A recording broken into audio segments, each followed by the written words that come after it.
Hello বন্ধুরা, আশা করি তোমরা সবাই খুব ভালো আছো।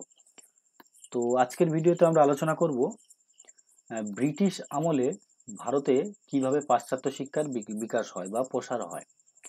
দেখো এই যে মানে টপিকটা আছে, এই টপিক থেকে তোমাদের কোনো রকমের বড় প্রশ্ন আসে না, ঠিক আছে? 8 নম্বরের কোনো বড় প্রশ্ন আসে না।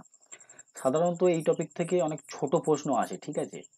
যেমন প্রাচ্য পাশ্চাত্য দ্বন্দ্ব কি, ঠিক আছে? আমি এখানে লিখে রেখেছি। তারপরে মেকলে মিনিট কি, ঠিক আছে? তারপরে উডের ডেসপচ কি, তারপরে শ্রীরামপুর ক্রয়ী কাদের বলে, ঠিক আছে? বিভিন্ন ধরনের প্রশ্ন কিন্তু এখান থেকে তোমাদের পরীক্ষায় আসে। তারপরে আরো ধরো নিতে পারো যে চুইয়ে পড়া নীতি কি, ঠিক আছে? চুইয়ে পড়া নীতি, ঠিক আছে? তো এরকম বিভিন্ন রকমের টপিক আছে যেগুলো মূলত তোমাদের এই ভারতে পাশ্চাত্য শিক্ষার বিকাশের সঙ্গে কিন্তু যুক্ত। আর দেখো, এমনিতেও এই টপিকটা তোমাদের বোঝা দরকার এই কারণে, কারণ এই টপিক থেকে তোমাদের জানা দরকার যে তোমরা যে শিক্ষা ব্যবস্থা আজকে যেভাবে স্কুলে পড়ছো, ঠিক আছে? আজকের যে শিক্ষা ব্যবস্থা দেখছো সেটা কিন্তু ব্রিটিশ শাসনকালে এরকমটা ছিল না, ঠিক আছে? তো কিভাবে আজকের এই শিক্ষার পর্যায়ে এসছে, কিভাবে এসছে, তো সেটা অবশ্যই তোমাদেরকে আগে জানা উচিত, ঠিক আছে? তো চলো আমরা প্রথমে আলোচনা করব যে কিভাবে ভারতবর্ষে ব্রিটিশরা শিক্ষা ব্যবস্থা চালু করে এবং কিভাবে এই প্রসার আস্তে আস্তে এগোয়। তো দেখো, এখানে তোমাদের কয়েকটা চার্ট দিয়ে দিয়েছে। দেখো, এখান থেকে তোমাদের অনেক প্রশ্ন আসে বলি জাস্ট আমি এই চার্টটা দিয়েছি, ঠিক আছে? এখান থেকে কিন্তু অনেক প্রশ্ন আসে তোমাদের শর্ট প্রশ্ন হিসাবে। আমি তোমাদের বারবার বলেছি যে এই টপিকটা তোমাদের খুব ইম্পর্টেন্ট শর্ট প্রশ্নের জন্য, ঠিক আছে? তো দেখো নাও, এখান থেকে মোটামুটি 11খানা মোস্ট টপিক ইম্পর্টেন্ট যে শিক্ষা প্রতিষ্ঠান আছে সেগুলো দেওয়া আছে। যেমন কলকাতা মাদ্রাসা, ঠিক আছে? 1781 খ্রিস্টাব্দে প্রতিষ্ঠা করে ওয়ারেন হেস্টিং। তোমরা এগুলো পাবে, ঠিক আছে? যখন আমি আরো ডিটেলে পড়াবো তখন এগুলো পাবে। যদি তোমাদের কারোর মানে একসাথে চাও তাহলে এখান থেকে অবশ্যই স্ক্রিনশট নিয়ে রাখবে যাতে শর্ট প্রশ্ন অনেক সুবিধা হয়। আর খুব ইম্পর্টেন্ট, এখান থেকে তোমাদের অনেক প্রশ্ন আছে, ঠিক আছে? বিশেষ করে সাল হিসাবে এবং কে প্রতিষ্ঠা করে, ঠিক আছে? যেমন ফোর্ট উইলিয়াম কলেজ অনেকবার এসছে, ঠিক আছে? ফোর্ট উইলিয়াম কলেজ কত খ্রিস্টাব্দে প্রতিষ্ঠা হয় এবং তার প্রতিষ্ঠাতা কে, কে প্রতিষ্ঠা করে না, লর্ড ওয়েলেসলি, ঠিক আছে? তো কিভাবে প্রতিষ্ঠা হয় সেটা আগে দেখবো। দেখো, তোমাদের আগে বোঝার বিষয় এটাই যে ভারতের শিক্ষা ব্যবস্থা কিভাবে ব্রিটিশরা আসার আগে ঠিক কিরকম ছিল। ব্রিটিশরা আসার আগেও তো ভারতে শিক্ষা প্রতিষ্ঠান ছিল, ভারতেও তো শিক্ষা মানুষ পেত না। তো কিভাবে সেটা চলতো সেটা তোমাদের আগে ভালো করে বুঝতে হবে। যখন তুমি মুঘল আমলে দেখতে পাবে বা সুলতানি আমলে ভারতের শিক্ষা ব্যবস্থা ঠিক কিরকম ছিল, ঠিক আছে? কেননা ব্রিটিশরা ভারতে আসার আগে কারা ছিল? মুঘল ছিল, তার আগে ছিল সুলতান, ঠিক আছে? দিল্লি সুলতানি ব্যবস্থা ছিল। তো তখন কিরকম ছিল সেটা তোমাদের আগে বোঝা যাক, তারপরে ব্রিটিশরা এসে কিভাবে চেঞ্জ করে সেটা আরো স্পষ্টভাবে বুঝতে পারবো। তো দেখো, ব্রিটিশ শাসন প্রতিষ্ঠার আগে ভারতে দেখে নাও পাঠশালা, টোল, মক্তব, মাদ্রাসা প্রভৃতি প্রাচীন ধাঁচের শিক্ষা প্রতিষ্ঠানে আরবি, ফার্সি ও সংস্কৃত ভাষার মাধ্যমে শিক্ষাদান চলতো। তো তুমি কি বুঝলে যে ব্রিটিশরা আসার আগে কিরকম ভাবে শিক্ষা প্রতিষ্ঠান চলতো? এখন যে তোমরা স্কুলে পড়ো এরকম কোনো স্কুল সিস্টেম ছিল না, ঠিক আছে? বা যে এরকম তোমরা 10টার সময় স্কুল যাও একটা পারফেক্ট নিয়মে চলো, সেরকম কিন্তু ছিল না আগে। যদি বলি তো এই শিক্ষা ব্যবস্থার ধাঁচটা একটু অন্যরকম ছিল, ঠিক আছে? হিন্দুদের জন্য পাঠশালা ছিল, টোল ছিল, ঠিক আছে? সেখানে বিভিন্ন পণ্ডিতরা পড়াশোনা করাতো। আর মুসলিমদের জন্য মক্তব বা মাদ্রাসা ছিল, সেখানে তাদেরকে আরবি এবং ফার্সি ভাষায় শিক্ষা প্রতিষ্ঠান দেওয়া হতো, শিক্ষা দেওয়া হতো। আর হিন্দুদের জন্য সংস্কৃত ভাষাটাকে বেশি গুরুত্বপূর্ণ দেওয়া হতো। তো এই ছিল ভারতে ব্রিটিশরা ভারতে আসার আগে শিক্ষা ব্যবস্থা। যে এরকম শিক্ষা ব্যবস্থা ব্রিটিশরা আসার আগে ছিল ভারতবর্ষে, ঠিক আছে? হিন্দুদের জন্য আলাদা সিস্টেম ছিল এবং মুসলিমদের জন্য আলাদা সিস্টেম ছিল। বিভিন্নভাবে পড়াশোনা চলতো তখন বা শিক্ষা চলতো।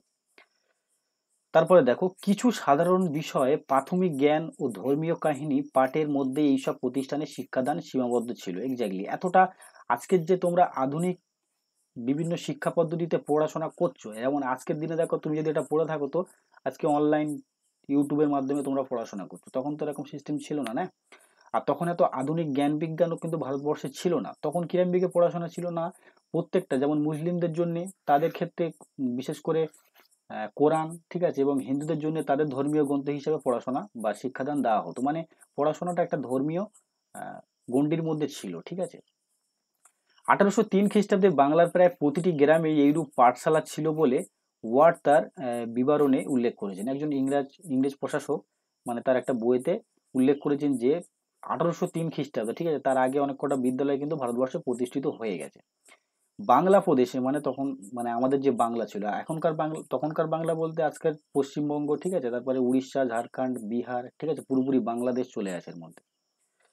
তো 1835 খ্রিস্টাব্দে প্রায় 1 লক্ষ পাঠশালা ছিল বলে উইলিয়াম অ্যাডামের প্রতিবেদন থেকে জানা যায়। চিন্তা করো, 1835 খ্রিস্টাব্দে শুধু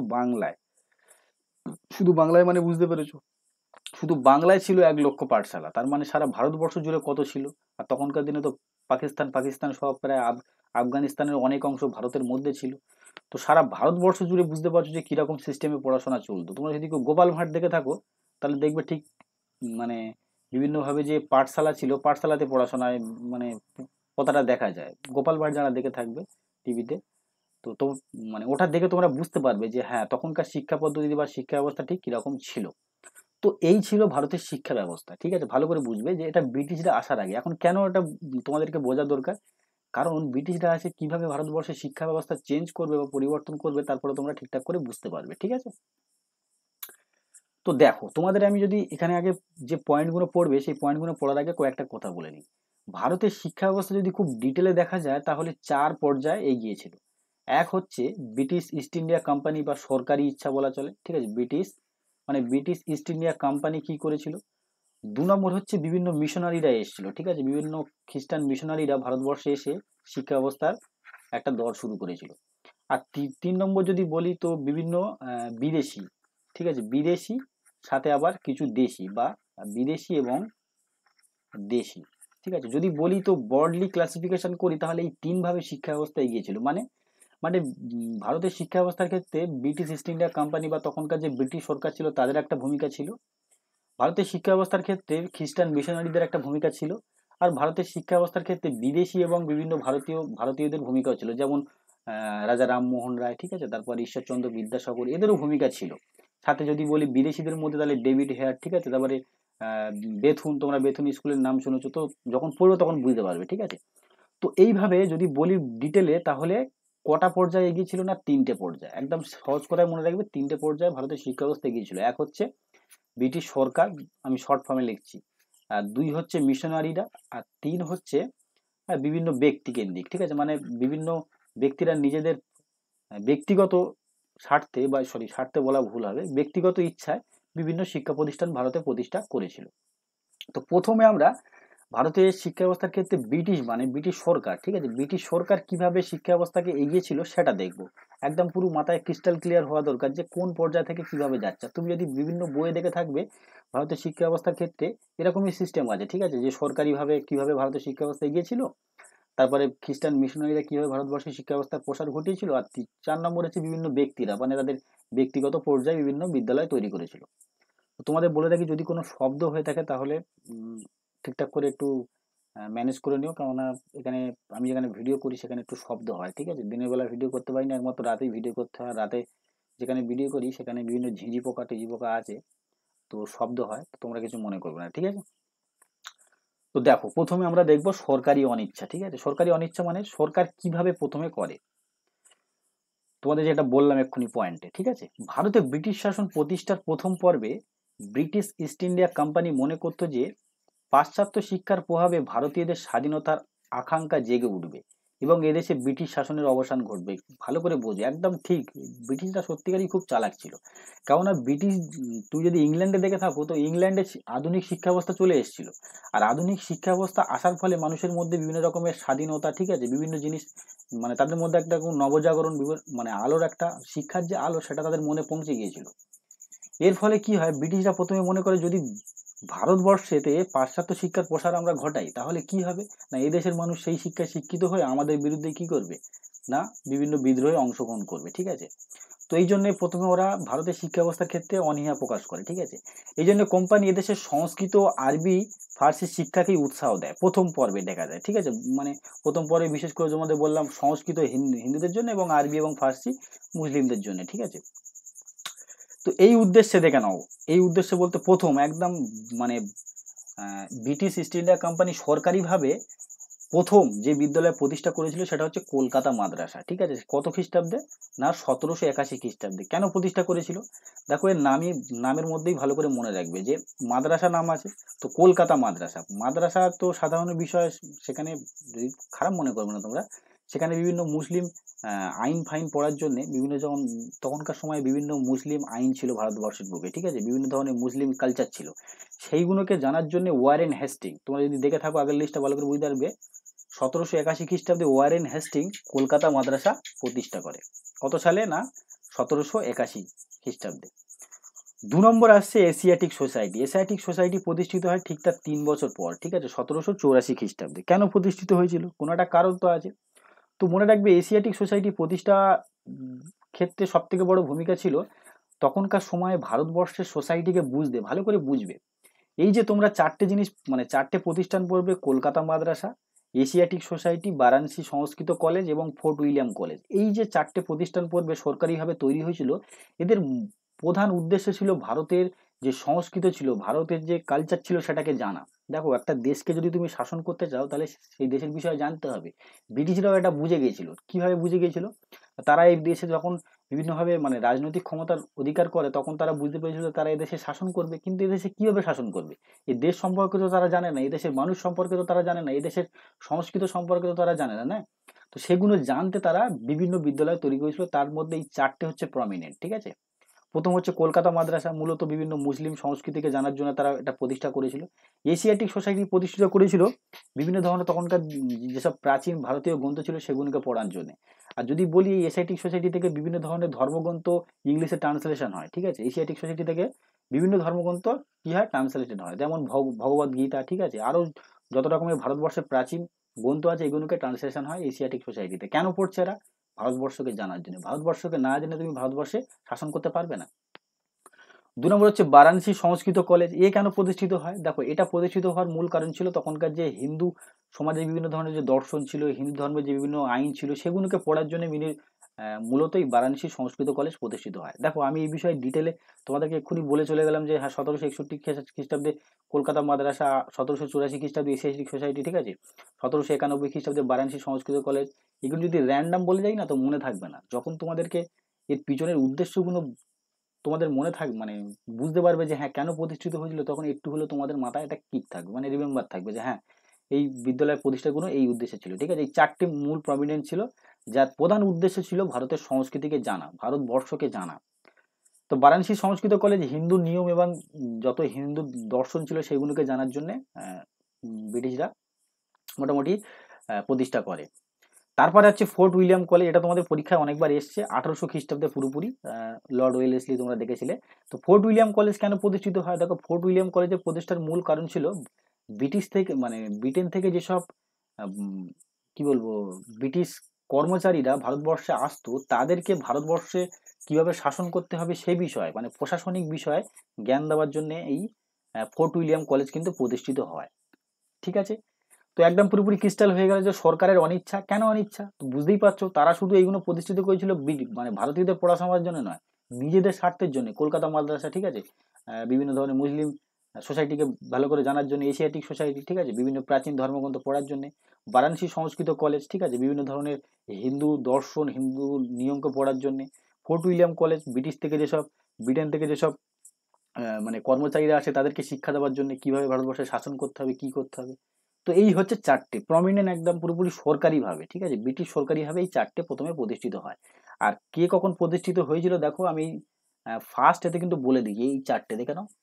যেমন কলকাতা মাদ্রাসা 1781, 1784, 1791, 1800, ঠিক আছে? কে প্রতিষ্ঠিত করেছিল এটাও জেনে নাও, Warren Hasting, William Jones. William Jones একজন সুপ্রিম কোর্টে তখনকার সময় বিচারপতি ছিল, ঠিক আছে? তারপর সংস্কৃত, বারাণসী সংস্কৃত কলেজ, ঠিক আছে? Jonathan Duncan. আর Fort William college Lord Wellesley, ঠিক আছে? পুরোপুরি ক্রিস্টাল ক্লিয়ার হওয়া দরকার মাথায়। চলো এটা তো সরকারি ভাবে। আচ্ছা সরকারি ভাবে কি আর কিছু হয়নি? তো হ্যাঁ হয়েছিল। দেখো সরকারি ভাবে সব থেকে বড় স্টেপ, প্রথম স্টেপ নেওয়া হয়েছিল 1813 খ্রিস্টাব্দে চার্টার আইনে। তো দেখা যাক কি হয়েছিল।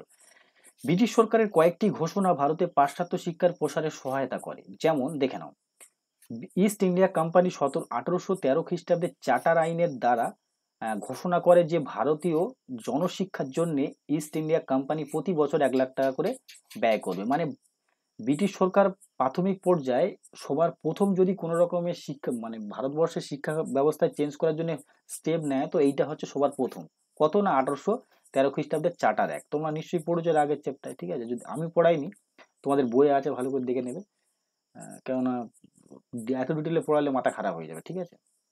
আর যদি বলো যে হ্যাঁ বিভিন্ন চার্টার অ্যাক্ট পড়াতে হবে, তাহলে ট্রাই করে দেবো, মানে পড়িয়ে দেবো, ঠিক আছে? এমন কোনো বিষয় না, তবে চার্টার অ্যাক্টও জানা দরকার, ঠিক আছে? বিভিন্ন ধরনের যে চার্টার অ্যাক্ট ছিল, ঠিক আছে? তো 1813 খ্রিস্টাব্দে একটা চার্টার অ্যাক্টে কি বলা হয় না, ভারতবর্ষে ব্রিটিশ ইস্ট ইন্ডিয়া কোম্পানি প্রত্যেক বছর শিক্ষার জন্য কত টাকা, 1,00,000 টাকা করে খরচ করবে। তোমাদেরকে প্রথমবারে যখন মানে ভিডিওর প্রথমে বলেছিলাম যে এখান থেকে একটা দ্বন্দ্ব শুরু হয়, যার নাম হচ্ছে প্রাচ্য পাশ্চাত্য দ্বন্দ্ব। এই 1813 খ্রিস্টাব্দে যে 1,00,000 টাকা খরচ করতে বলছে ব্রিটিশ ইস্ট ইন্ডিয়া কোম্পানি, তো এই 1,00,000 টাকা খরচ করা নিয়ে একটা বিবাদ শুরু হয়। কি বিবাদ শুরু হয় না, এই যে 1,00,000 টাকা খরচ হয়েছে, মানে 1,00,000 টাকা খরচ করবে ব্রিটিশ ইস্ট ইন্ডিয়া কোম্পানি, সেটা কোন খাতে খরচ করবে, মানে মানে ভারতের শিক্ষা ব্যবস্থার ক্ষেত্রে দুটো দিক এখানে তৈরি হয়। কিভাবে না, কিছু কিছু ভারতীয় সাথে সাথে মানে বিদেশিরাও মনে করে যে ভারতবর্ষের শিক্ষার ক্ষেত্রে ভারতবর্ষের শিক্ষাকেই প্রাধান্য দেওয়া উচিত। প্রাধান্য দেওয়া উচিত মানে এখানকার যেমন সংস্কৃত মানে সংস্কৃত ভাষায় শিক্ষা দেওয়া, ঠিক আছে? তারপর মোটামুটি ভারতবর্ষে যেরকম করে শিক্ষা পর্যায়ে চলছিল সেরকম করেই শিক্ষা দেওয়া উচিত। আর কিছু ব্রিটেন মানে কিছু ভারতীয় আছে, যেমন রাজা রামমোহন রায়, ঠিক আছে? কিছু ভারতীয় এবং কিছু বিদেশিরা, বিশেষ করে বিদেশিরা মনে করে যে না, ভারতে পাশ্চাত্য শিক্ষা, পাশ্চাত্য মানে কি, পাশ্চাত্য মানে ইউরোপ, ঠিক আছে, আমেরিকা, এইসব দেশগুলোর শিক্ষা ব্যবস্থাকে বা এইসব দেশগুলোকে পাশ্চাত্য বলা হয়, ঠিক আছে? তো না মানে বিভিন্ন মানে ব্রিটিশরা তারা মনে করে যে ভারতবর্ষে পাশ্চাত্য শিক্ষা প্রসার করা হবে, ঠিক আছে? তো পাশ্চাত্য শিক্ষা, পাশ্চাত্য শিক্ষা। আর এদিকে আছে প্রাচ্য। প্রাচ্য মানে কি, প্রাচ্য মানে ইউরোপ, এশিয়া মহাদেশ সমেত বিভিন্ন দেশগুলোকে মানে তখনকার সময় প্রাচ্য বলা হতো। যেমন ভারত আছে, ঠিক আছে, তারপরে বাংলাদেশ, পাকিস্তান, শ্রীলঙ্কা, ঠিক আছে, যত দেশের নাম দাও সব কিন্তু প্রাচ্যর মধ্যে পড়ে যায়। তো কি হয় এইভাবে মানে এই যে 1,00,000 টাকা খরচ হবে, সেই টাকাটা কোন খাতে খরচ হবে, প্রাচ্যের ক্ষেত্রে না পাশ্চাত্যের ক্ষেত্রে, মানে প্রাচ্যের শিক্ষার ক্ষেত্রে মানে ভারতবর্ষে যেরকম শিক্ষা ছিল সেরকম ক্ষেত্রে না পাশ্চাত্যের যে আধুনিক শিক্ষা ব্যবস্থা আছে তার ক্ষেত্রে। তো এই নিয়ে একটা দ্বন্দ্ব শুরু হয়, ঠিক আছে? এটাকে বলা হয় প্রাচ্য পাশ্চাত্য দ্বন্দ্ব, ঠিক আছে? তো এটাও তোমাদের মনে রাখতে হবে, তোমরা যদি বই দেখো তাহলে শর্ট প্রশ্ন হিসাবে আছে কিন্তু, ঠিক আছে? তো এটা হচ্ছে ফার্স্ট, ঠিক আছে, যে প্রাচ্য পাশ্চাত্য দ্বন্দ্ব হলো কত সালে না, এই মোটামুটি 1813 থেকে শুরু হয়ে গেছে ঝামেলা, ঠিক আছে? 1,00,000 টাকা খরচ করেনি, কিন্তু 1,00,000 টাকা কোথায় খরচ করবে সেই নিয়ে দ্বন্দ্ব।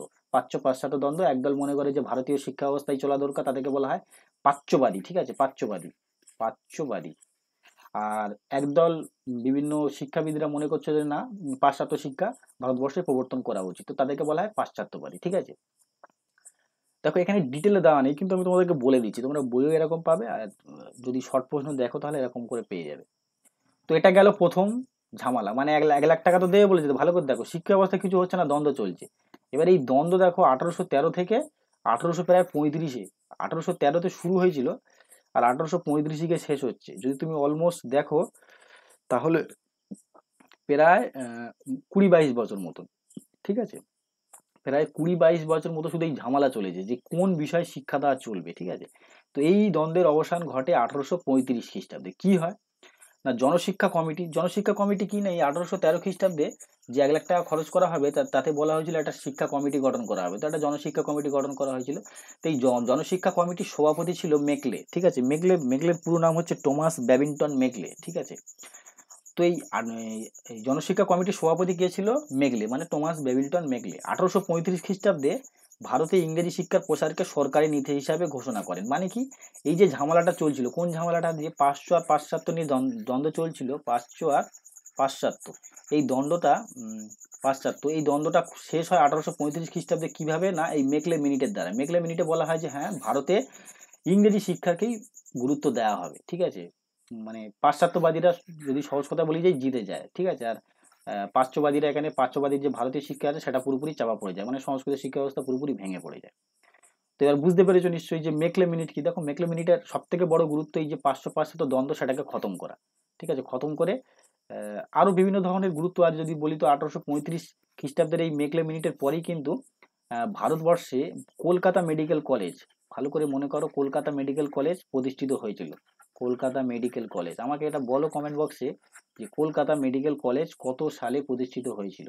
দেখো এখানে কিন্তু ট্রিক আছে, ঠিক আছে? আমি তোমাদেরকে হিসাব মতো বলেই দিয়েছি, এমন একটা মানে যেভাবে লেখা আছে আর কি, ঠিক আছে। 1835 খ্রিস্টাব্দে টমাস বেবিংটন মেকলে, ঠিক আছে, মানে এই যে তোমাদের আসে, মেকলে মিনিট আসে, এই মেকলে মিনিটের পরেই কিন্তু কলকাতা মেডিকেল কলেজ প্রতিষ্ঠিত হয়। তো এটা 1835 খ্রিস্টাব্দের পরে। ওকে, দেখো এখানে তেমন একটা বড় স্টেপ নেয় না, ঠিক আছে। সব থেকে বড় স্টেপ আসে 1854 খ্রিস্টাব্দে, কিসের না উডের ডেসপজ নেয় অনুসারে। দেখো তোমাদের ক্রোনোলজি বলছি যে হ্যাঁ, ভারতের শিক্ষা ব্যবস্থা প্রথমে তুমি দেখতে পেলে যে 4টে বিদ্যালয় প্রতিষ্ঠিত করা হয়েছিল, তোমরা দেখেছো। তারপরে সব থেকে বড় স্টেপ না হয় 1813 খ্রিস্টাব্দে 1,00,000 টাকা দেবে বলে শিক্ষা ব্যবস্থায়। 1,00,000 টাকা দেবে, কোন খাতে দেবে সেই নিয়ে একটা গন্ডগোল শুরু হয়, যাকে 500 দ্বন্দ্ব বলা হচ্ছে। তারপরে এই দ্বন্দ্ব শেষ হয় 1835 খ্রিস্টাব্দে মেকলে মিনিটে, ঠিক আছে। এবার এর পরে সব থেকে বড় যে স্টেপ নেওয়া হয় সেটা হচ্ছে উডের ডেসপজ, ঠিক আছে। উডের ডেসপজে কি বলা হয়, উডের ডেসপজকে মনে রাখবে তোমাদের এখান থেকে আহ, একটা প্রশ্ন করা হয়। উডের ডেসপজকে ম্যাগনা কাটা বলা হয় বা মহাসনদ বলা হয়, ঠিক আছে। ভারতীয় শিক্ষা ব্যবস্থার ক্ষেত্রে উডের ডেসপজকে কি বলা হয় না ম্যাগনা কাটা বলা হয়। কি বলা হয় না ম্যাগনা কাটা বা মহাসনদ। আরো একটা পয়েন্ট তোমাদেরকে বলতে ভুলে গেছে, এই যে মেকলে মিনিট আছে, এই মেকলে মিনিটকে অনেক সময় চুইয়ে পড়া নীতি বলা হয়। মানে এই মেকলে মিনিট এর দ্বারা এমন ভাবে মানে ব্রিটিশরা কি করে, ব্রিটিশরা বলে যে ভারতে কিভাবে না ইংরেজি শিক্ষার প্রসার ঘটবে, ঠিক আছে। তো এর ফলে কি হবে, এর ফলে ওরা ভারতবর্ষ ভারতীয়দের এমন একটা বানাতে চাইছিল যে রক্তীয় বর্ণে ভারতীয় হলেও রুচি, মত, নৈতিকতা, বুদ্ধিমত্তা হবে কি ইংরেজ। মানে কি, সহজ কথায় ভারতীয়দেরকে পাশ্চাত্য শিক্ষা দিয়ে ওরা ভারতীয় হলেও ওরা সহজ কথায় ভারতীয় থাকবে না, হয়ে যাবে কি ইংরেজ, ঠিক আছে। কেননা তাদের রুচি টুচি যত রকমের ওদের সংস্কৃতি কালচার, তারা সবসময় ব্রিটিশদেরকে ইংল্যান্ডের যে সংস্কৃতি কালচার আছে, ব্রিটিশদের যে সংস্কৃতি কালচার আছে তার প্রতি আকৃষ্ট হয়ে যাবে, ঠিক আছে। তার ফলে তারা ভারতীয় থাকবে না এবং তার ফলে একটা সমর্থনও জুটবে। আর 2 নম্বর হচ্ছে এর ফলে কি হবে, যা ভারতের ক্ষেত্রে যেসব প্রশাসনিক বিভিন্ন ধরনের পদ ছিল তাতেও বিভিন্ন সরকারি কর্মচারী হিসেবে ভারতীয়রা চান্স পাবে। এবার দেখো উডের ডেসপজ 1854 সালে আসে, ঠিক আছে। উডের ডেসপজকে ভারতের শিক্ষা ব্যবস্থার ম্যাগনা কাটা বলা হয়। এখান থেকে শর্ট প্রশ্ন আসে, ম্যাগনা কাটা, ঠিক আছে। ম্যাগনা কাটা বা মহাসনদ বলা হয়, নো প্রবলেম। কেন বলা হয়, তো যদি আমি তোমাদেরকে মেজর পয়েন্ট বলে থাকি, তো দেখো এই উডের ডেসপজের দ্বারাই ভারতবর্ষে বড় বড় 3টে ইউনিভার্সিটি তৈরি হয় হচ্ছে কলকাতা বিশ্ববিদ্যালয়। যেমন আজকে তোমরা অনেকে তোমাদের যারা সিনিয়র আছে দাদা বা দিদিরা, তারা এই কলকাতা ইউনিভার্সিটি থেকে পড়ে থাকবে, ঠিক আছে। তারপরে 2 নম্বর হচ্ছে বোম্বাই বিশ্ববিদ্যালয়, বোম্বাই এখনকার সময়, ঠিক আছে, বোম্বাই ইউনিভার্সিটি।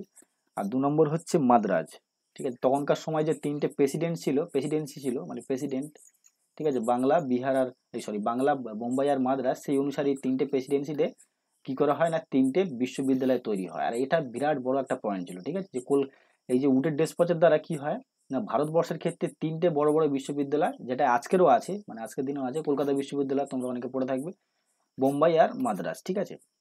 এই 3টে বিখ্যাত বিশ্ববিদ্যালয় কিন্তু তৈরি হয় উডের ডেসপজের দ্বারা, ঠিক আছে। তো এটা ছিল, এই অবধি তোমাদের বইয়েতেও দেওয়া আছে, এর বেশি দেওয়া নেই। এরপরেও শিক্ষা ব্যবস্থা কিভাবে আগিয়েছিল তা সেই নিয়েও পয়েন্ট আছে 1854 খ্রিস্টাব্দের পরে। তো সেই নিয়ে আমি যাচ্ছি না, কারণ তোমাদের বইতে ওর বেশি দেওয়া নেই, ঠিক আছে। আর দেওয়া থাকলেও এত ডিটেলে দেওয়া নেই। আর তোমাদের এইটুকু ইম্পর্টেন্ট, ঠিক আছে, এর বাইরে কোশ্চেন আসে না শর্ট প্রশ্ন। জাস্ট এইটুকু মনে রাখবে। আর যদি কোনো রকমের কোনো পয়েন্ট বুঝতে অসুবিধা হয় তাহলে অবশ্যই কমেন্ট বক্সে জানাবে। দেখো 2 নম্বর তোমাদেরকে কি বলেছিলাম, 2 নম্বর বলেছিলাম যে ভারতের শিক্ষা ব্যবস্থার ক্ষেত্রে প্রথম তো ব্রিটিশ সরকার কিভাবে উদ্যোগ নিয়েছিল। 2 নম্বর হচ্ছে মিশনারিরা, ঠিক আছে।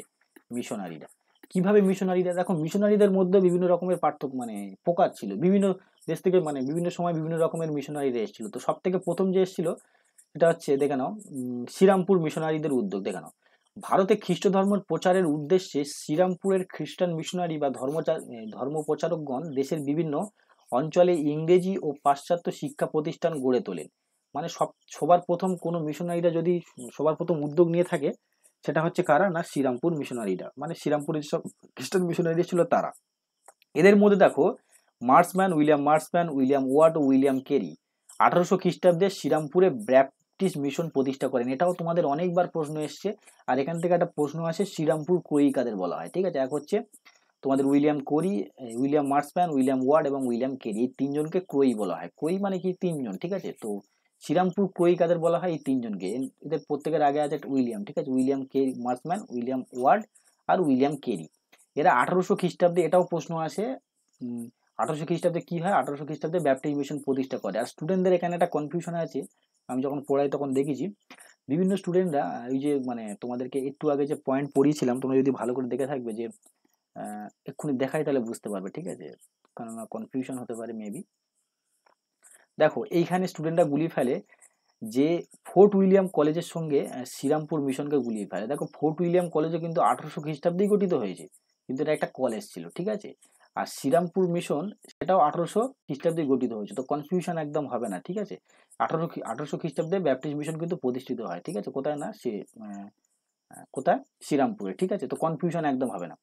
দেখে নাও তাদের উদ্যোগে বাংলা সহ মোট 27টি ভারতীয় ভাষায় বাইবেল অনুমোদিত হয়। তাদের উদ্দেশ্য ছিল ভারতে খ্রিস্টান ধর্ম প্রচার করা, ঠিক আছে। তো তারা সবার প্রথম এসে, তোমরা জেনে থাকবে যে শ্রীরামপুর ক্রয়ী বা ব্যাপটিস্ট মিশন যে মানে শ্রীরামপুরে যে ব্যাপটিস্ট মিশন প্রতিষ্ঠিত হয়, এদের মূল উদ্দেশ্য ছিল ভারতবর্ষে খ্রিস্টান ধর্ম প্রচার করা। তারা ভারতবর্ষে মুদ্রণ শিল্প, ঠিক আছে, প্রিন্টিং প্রেস এনেছিল, তোমরা যদি পড়ে থাকবে ক্লাস 10-এ। তো প্রিন্টিং প্রেস আনার সময় বিভিন্ন, তারা প্রিন্টিং প্রেস মানে ছাপাখানা আবিষ্কার, ছাপাখানা ভারতবর্ষে সবার প্রথম না, মানে খুবই বড় ভাবে একমাত্র শুরু করেছিল কে, না শ্রীরামপুর মিশনারিরা। তো 27টি ভাষায়, ভারতীয় ভাষায় অনুভূতি হয়, মানে প্রায় পুরোপুরি ভারতবর্ষেই বাইবেল পুরোপুরি অনুমোদিত হয়ে যায়। তাদের উদ্যোগে কলকাতা, পার্শ্ববর্তী বিভিন্ন স্থান, এমনকি চুঁচুড়া, বর্ধমান, কালনা, বহরমপুর, মালদা এবং দক্ষিণ ভারতেও বহু বিদ্যালয় প্রতিষ্ঠিত হয়। তাদের উদ্যোগে শ্রীরামপুর কলেজ প্রতিষ্ঠিত হয়, এটাও তোমাদের শর্ট প্রশ্ন আসে, মোস্ট ইম্পর্টেন্ট। শ্রীরামপুর মিশনারিদের উদ্যোগে সব থেকে দুটো ইম্পর্টেন্ট হচ্ছে, ব্যাপটিস্ট মিশন প্রতিষ্ঠিত হয় কাদের উদ্যোগে, না 1800 খ্রিস্টাব্দে শ্রীরামপুর মিশনারিটা তৈরি করে। শ্রীরামপুর কই কাদের বলা হয়, উইলিয়াম মার্সম্যান, উইলিয়াম ওয়ার্ড এবং উইলিয়াম কেরি, ঠিক আছে। আর 1818 খ্রিস্টাব্দে শ্রীরামপুর কলেজ প্রতিষ্ঠা করে কারা, না এরা। ওকে, আরো মিশনারিটা তো আছে না, তো আরো মিশনারিদের উদ্যোগে দেখে নাও। এক হচ্ছে লন্ডন মিশনারি সোসাইটি, এরা কি করে দেখে নাও। লন্ডন মিশনারি মানে লন্ডন থেকে এসেছিল সোসাইটি, পাশ্চাত্য শিক্ষা বিস্তারে উল্লেখযোগ্য ভূমিকা গ্রহণ করে। এই সোসাইটির রবার্টসের উদ্যোগে প্রতিষ্ঠিত হয় 26টি বিদ্যালয়। তো এরা মোটামুটি 26খানা বিদ্যালয় তখনকার সময় প্রতিষ্ঠিত করেছিল। তাদের এখনকার সময় আছে এরকম কোনো বিখ্যাত নাম নেই, ঠিক আছে। তো এক হচ্ছে লন্ডন মিশনারি সোসাইটি, ঠিক আছে। তারপর দেখো স্কটিশ মিশনারি, দেখো এখান থেকে কিন্তু তোমাদের প্রশ্ন আসে, শর্ট প্রশ্ন, দেখে না কিভাবে আসে। Scottish missionary Alexander Duff, most important, এর উদ্যোগে বহু বিদ্যালয় প্রতিষ্ঠিত হয়। তার মধ্যে অন্যতম ছিল জেনারেল অ্যাসেম্বলিজ ইনস্টিটিউশন 1830 খ্রিস্টাব্দে। দেখো ইম্পর্টেন্ট, দেখো পরবর্তীকালে এটি স্কটিশ চার্চ কলেজ নামে পরিচিত। স্কটিশ চার্চ কলেজ কেন, কারণ এটা স্কটিশ ছিল, ঠিক আছে, কেননা আলেকজান্ডার ডাফ একদম স্কটিশ ছিল, আর এটা মানে স্কটিশ থাকার জন্য এই কলেজের নাম কি হয়েছে, স্কটিশ চার্চ কলেজ, ঠিক আছে। এখন তোমরা মানে কলকাতার একটা খুবই বিখ্যাত একটা কলেজ আর কি, ঠিক আছে। তো এটা তোমরা দেখতে পেলে প্রথমে খ্রিস্টান মিশনারিরা, তারপর লন্ডন মিশনারি সোসাইটি, তারপর স্কটিশ মিশনারিরা প্রতিষ্ঠিত করেছিল। এটা সব থেকে ইম্পর্টেন্ট হচ্ছে জেনারেল অ্যাসেম্বলি ইনস্টিটিউশন, এটার বর্তমান নাম স্কটিশ চার্চ কলেজ, ঠিক আছে। এবার দেখো 2 নম্বর হচ্ছে জেসুইট মিশনারি, এখান থেকে ইম্পর্টেন্ট, দেখো ভারতের জেসুইট মিশনারিকে সেন্ট জেভিয়ার্স কলেজ ও লরেটো হাউস কলেজ প্রতিষ্ঠা করেন, এটা এখনো কিন্তু আছে কলকাতায়, ঠিক আছে। এই সেন্ট জেভিয়ার্স কলেজ নাম শুনে থাকবে তোমরা, খুবই ফেমাস কলেজ, এবং লরেটো হাউস কলেজ, ঠিক আছে। এবার দেখো church missionary society, church missionary সোসাইটির প্রচেষ্টায় বহু বিদ্যালয় প্রতিষ্ঠিত হয়। শিবপুর বিশপ কলেজ, মাদ্রাস খ্রিস্টান কলেজ, বোম্বাইয়ের উলিশিয়ান কলেজ প্রভৃতি এদের দ্বারা প্রতিষ্ঠিত উল্লেখযোগ্য প্রতিষ্ঠান, ঠিক আছে। তো বিভিন্ন মিশনারি এসেছিল, শুধুমাত্র সব থেকে প্রমিনেন্ট ছিল একমাত্র ওই মানে শ্রীরামপুরের যে মিশনারি ছিল তারা সব থেকে বেশি প্রমিনেন্ট ছিল। তাছাড়া London missionary society, Scottish missionary, Jesuit missionary, church missionary এরাও এসেছিল, এরাও ভারতবর্ষের মানে শিক্ষার ক্ষেত্রে একটা বড় অংশগ্রহণ করেছিল, ঠিক আছে। কোনো রকমের কনফিউশন থাকলে অবশ্যই কমেন্ট বক্সে জানাবে। চলো এবার দেখা যাক অন্যান্যদের উদ্যোগ। তোমাদেরকে বলেছিলাম, ঠিক আছে, 3 ভাগে ভাগ করেছিলাম, ব্রিটিশদের, মিশনারিদের এবং ব্যক্তিকেন্দ্রিক। তো ব্যক্তিকেন্দ্রিকদের মধ্যে এখনো দেখা বাকি রয়েছে, ঠিক আছে।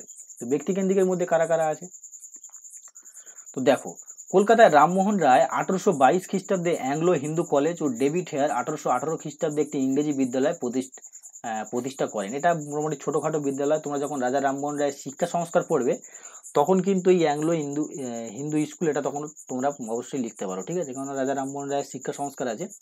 এবং ডেভিড হেয়ার একটা স্কুল প্রতিষ্ঠিত করেছিল, যেটা হচ্ছে হেয়ার স্কুল, এখন বর্তমান নাম, ঠিক আছে, বর্তমান নাম হচ্ছে হেয়ার স্কুল, খুব ফেমাস। দেখো আরো দেখো ডেভিড হেয়ারের সব থেকে বড় ভূমিকা হচ্ছে হিন্দু কলেজ, দেখে নাও। ডেভিড হেয়ার, রাধাকান্ত দেব, বৈদ্যনাথ মুখোপাধ্যায় প্রমুখের উদ্যোগে কলকাতায় 1817 খ্রিস্টাব্দে হিন্দু কলেজ প্রতিষ্ঠিত হয়। তোমরা খুব মানে এটা খুবই একটা ফেমাস কলেজ ছিল। এর সঙ্গে বিভিন্ন তখনকার সময় যে ভারতীয় মানে বিভিন্ন ব্যক্তিরা যুক্ত ছিল, যেমন রাজা রামমোহন রায় যুক্ত ছিল, ঠিক আছে। পরবর্তীকালে তোমরা জানতে পারবে যে হিন্দু কলেজের যে মানে তোমরা ডিরিজিওর নাম শুনে থাকবে, ঠিক আছে। তো ডিরিজিও কিন্তু এই হিন্দু কলেজে 17 বছর বয়সে অধ্যাপনা শুরু করে, ঠিক আছে, খুব ফেমাস একটা কলেজ। তারপর দেখো ডেভিড হেয়ার এর উদ্যোগে কলকাতায় প্রতিষ্ঠিত ক্যালকাটা স্কুল বুক সোসাইটি, ঠিক আছে, এবং ক্যালকাটা স্কুল সোসাইটি, এটা ক্যালকাটা স্কুল বুক সোসাইটি, এটা ক্যালকাটা স্কুল সোসাইটি। বিভিন্ন স্থানে ইংরেজি বিদ্যালয় প্রতিষ্ঠা ও ইংরেজির পাঠ্যপুস্তক রচনার সক্রিয় উদ্যোগ গ্রহণ করে, ঠিক আছে, এটা হচ্ছে ডেভিড হেয়ারের কথা বলা হচ্ছে। এবার দেখো আরো একটা ইম্পর্টেন্ট, দেখো 1813 খ্রিস্টাব্দে গঠিত কমিটি অফ পাবলিক ইনস্ট্রাকশন বা জনশিক্ষা কমিটির সদস্যরা কলকাতায় একটি সংস্কৃত কলেজের প্রতিষ্ঠার সিদ্ধান্ত নয়, ঠিক আছে। কেননা দেখো সালটা ভালো করে লক্ষ্য করো, 1813 খ্রিস্টাব্দে, মানে 500-500 দ্বন্দ্ব এখনো চলছে, ঠিক আছে। 500-500 দ্বন্দ্ব কত সালে হয়? 1813 খ্রিস্টাব্দ থেকে শুরু হয়, কারণ 1813 খ্রিস্টাব্দে সনদ আইন আসে তারপর থেকে। তো এই কমিটি অফ পাবলিক ইনস্ট্রাকশন মানে সরকারিভাবেই একটা সংস্কৃত কলেজ প্রতিষ্ঠার উদ্যোগ নিয়েছিল ব্রিটিশরা, কিন্তু এর বিরোধিতা করে একজন ভারতীয়, দেখে নাও।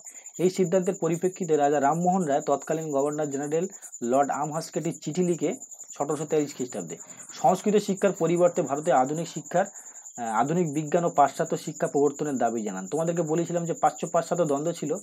তো প্রাচ্য মানে কি ভারতীয় শিক্ষা ব্যবস্থার ক্ষেত্রে যারা সমর্থক ছিল, আর পাশ্চাত্য মানে তখনকার সময় মানে বিদেশি শিক্ষা, ঠিক আছে। তো এই পাশ্চাত্য শিক্ষার ক্ষেত্রে সব থেকে বড় সমর্থক ছিল একমাত্র কিন্তু রাজা রামমোহন রায় তখনকার সময়, ঠিক আছে। আর খুব বড় সমর্থক ছিল, ঠিক আছে, ভারতবর্ষের মানে পাশ্চাত্য শিক্ষাকে তিনি খুবই সাদরে মানে গ্রহণ করেছিলেন তখনকার সময়। তো এই হচ্ছে তোমাদের টোটাল, ঠিক আছে। এর পরের দিন আমি রাজা রামমোহন রায়ের বিভিন্ন যে সংস্কার কার্য আছে, মানে সমাজ সংস্কার আছে, ঠিক আছে, ধর্ম সংস্কার আছে, শিক্ষা সংস্কার আছে, সেই বিষয়ে আলোচনা করব। তোমাদের পরীক্ষার জন্য খুব ইম্পর্টেন্ট রাজা রামমোহন রায়। আর এখান থেকে শর্ট প্রশ্ন, যদি কোনো রকমের কোনো কিছু বুঝতে অসুবিধা হয় তাহলে অবশ্যই আমাকে বলবে। দেখো ইতিহাসের এইখানে এই যে টপিকটা আছে যতটা পেরেছি আমি বুঝাতে চেষ্টা করছি, ঠিক আছে। তাও যদি কোনো রকমের ডাউট থাকে তাহলে অবশ্যই আমাকে কমেন্ট বক্সে জানাবে, ঠিক আছে। আর যদি ভিডিও খুব শব্দ হয় তো কিছু মনে করবে না, বললাম তোমাদেরকে গ্রাম্য অঞ্চল, তো এখানে আমি যেখানে ভিডিও করি চারপাশে গাছপালা আছে, তো খুব শব্দ হয়, ঠিক আছে। তো ভিডিও যদি ভালো লাগে তাহলে অবশ্যই লাইক করো, শেয়ার করো, আর নিজেদের বন্ধুদের কাছেও শেয়ার করো। তোমরা ভিডিও একদম শেয়ার করতে চাও না, ঠিক আছে, তো অবশ্যই করো। আজকের ভিডিও এই অবধি। যদি ভিডিও ভালো লাগে তাহলে বললাম শেয়ার করো, এবং এই চ্যানেলে যদি নতুন হয়ে থাকো তাহলে অবশ্যই সাবস্ক্রাইব করে দিও। ওকে।